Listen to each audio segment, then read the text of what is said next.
This is when championships are won. The NASCAR Xfinity Series. The action begins Friday, September 20th at 7 Eastern, 4 Pacific on the CW. John White, telling stories from our valley for over 3 decades.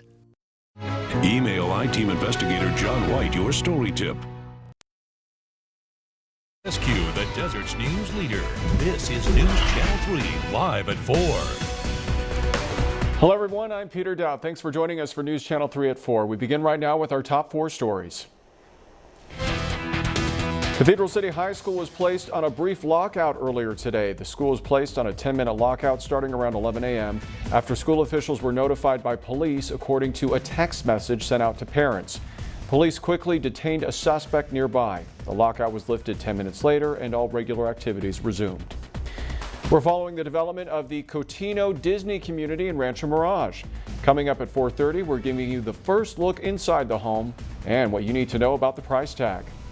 Hundreds of local employers and job seekers gathered at the Fantasy Springs Casino in Indio for the Valley-wide Employment Expo. In just a few moments, we'll hear from county officials on how the event benefits our community. It is Child Passenger Safety Week. Coming up at 4:30, we'll have an in-depth report on what local officials are doing to make sure residents have the information they need to keep children secure in the car.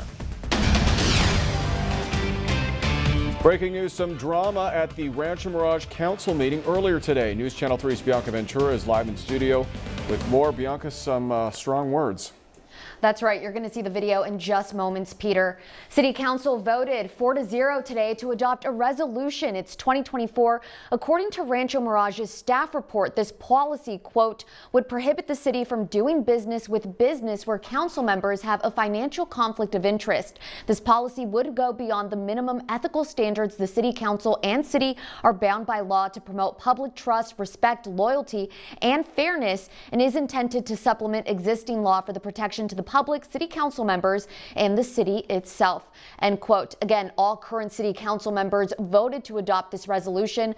Aside from Meg Marker, aside from her obligations with the city of Rancho Mirage, she's also known as the co-owner of Marker Broadcasting. And here's some of her comments that she made before that resolution was discussed.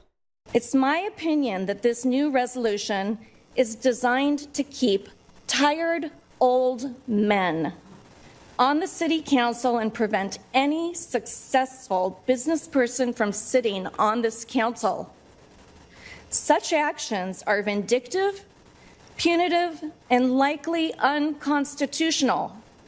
No other city in the Coachella Valley has anything like this, or most likely in the United States of America. Does that conclude your comments? I assume that it does. Thank you, Councilmember. Thank you, Councilmember Marker. And you can see that video replaying again where Marker walks out of council chambers shortly after making her comments addressing that resolution that directly impacts her as a business owner. And Marker was elected to Rancho Mirage City Council back in 2022.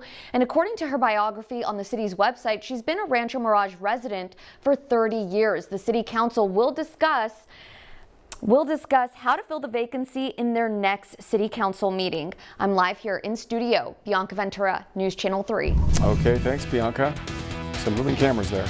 All right, we have more breaking news, a News Channel 3 exclusive. The Palm Springs International Film Festival is making a major announcement involving the city of La Quinta. I spoke today with La Quinta Mayor Linda Evans. All right, Linda, tell us about this big announcement with the Palm Springs International Film Festival. Well, La Quinta is excited to partner with the Palm Springs International Film Society in expanding what has been an iconic festival throughout our valley to the great city of La Quinta, the gem of the desert, this next January. So what does this mean for La Quinta?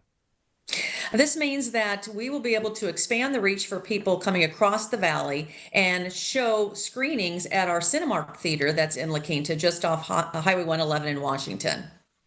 Why do you think it's important that the film festival expand East Valley?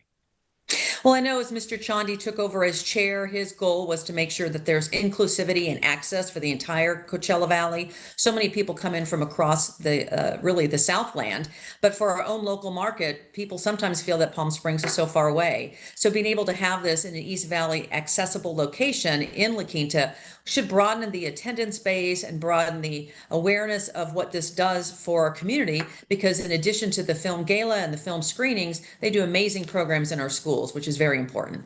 Yeah, and I think a lot of La Quinta residents, you and myself included, love the fact that we don't have to drive all the way to Palm Springs to see some of these movies. Exactly. There'll be 8 different screenings the first weekend and second weekend of the film festival that will be in La Quinta. Again, first time, and it'll be a nice rollout. The city council will be there with their own red carpet on that first screening on that Saturday, and we'll welcome the attendees. And hopefully this will be the beginning of a great partnership. All right. Anything else, Linda, you would like to say about all this before we let you go? Sure, I would just say that, La Quinta has deep roots in preserving and promoting arts and culture. And this is really just another natural transition to what we already do with the #1 art celebration in the nation. To be able to bring film to the city and to our residents in the surrounding areas is very special to us. And we're so pleased to be partnering with the International Film Festival Society. All right, Linda, thanks so much. And for agreeing to break this news with me on News Channel 3 at 4, we appreciate it. You're welcome, Peter. Thank you as well. All right, First Alert meteorologist Spencer Blum is in for Haley, tracking our conditions. A gorgeous day, Spencer. Exactly, Peter. We have felt a lot of really comfortable days over really the last several days since the start of this work week, but now we can go ahead and take a look at those temperatures across the valley floor. Right now, seeing those temperatures, this is one of the warmest parts of the day. Obviously right now very comfortable, lower 90s, upper 80s all across the valley. Right now 92 degrees is the temperature in Palm Springs, same down in Indio, 91 in Thermal and La Quinta, 87 right now in Cathedral City. So overall it is still feeling quite fantastic, especially for this time of year in September, given the fact that our average high temperature is about 10 degrees warmer than this, about 101 degrees. So overall beautiful outside today. We are also tracking evening winds here again in the Coachella Valley. We're already seeing some of those numbers start to pick up. Now we're looking at another breezy evening here in the Coachella Valley. Both today and tomorrow we'll have some of those winds, so we will keep a close eye on how these winds pick up and progress throughout the rest of this evening. But Peter, there's a number of things that we are still tracking as we get closer and closer to the weekend. Obviously, like I said, a breezy Thursday and Friday evening. We're also tracking some wet weather across the region for tomorrow, Friday, and of course that big warm up this weekend. I will break down all of those details coming up in my First Alert forecast. Okay, thanks so much, Spencer. We are going in depth on Governor Newsom's call for schools throughout the state to enact further limits on student cell phones on campus.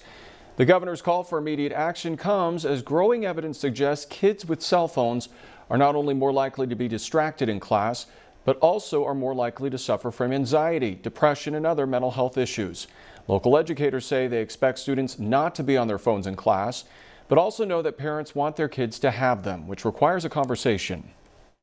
Because our students do have them at school and have access to them, just to continue to talk to them about the safety of using the phone in regards to access to the web, to online, to pictures, just making sure that they know that their students are aware of appropriate use and that they have it for emergency situations, not for every day.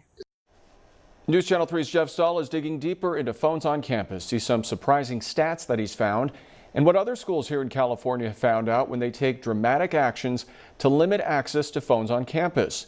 See No Phone Zone tonight at 6 right here on News Channel 3. All right, we have continuing coverage on the Valley-wide Employment Expo. Hundreds of local employers and job seekers network today at the Fantasy Springs Casino in Indio. The event comes at a critical time when unemployment rates are on the rise in Riverside County. In August of 2022, the countywide unemployment rate was at 4.5%. As of this August, the unemployment rate is 5.9%. News Channel 3 spoke with event organizers about the significance of the expo and how it might help drive employment in the Valley. I mean, when you look around at all the different employers, it's just amazing. If you did not live in this community, you wouldn't know it. And those that do live here often don't know it. And so this space is very, very important. This is a growing community. Individuals come to the Coachella Valley for opportunity, housing, work, family, all types of activities. So this is a great space and place to build that community. If you could not make it to the Job Expo today, you can still check out all the openings. Just head to desertjobexpo.com. All right, still much more news ahead on News Channel 3 at 4. Coming up, do you have an employment gap on your resume? If so, you're not alone. We'll tell you what to do about it. Plus, the cooler temps might feel good, but what does it mean for all our crops? The answer after the break. You're watching the Desert's News Leader.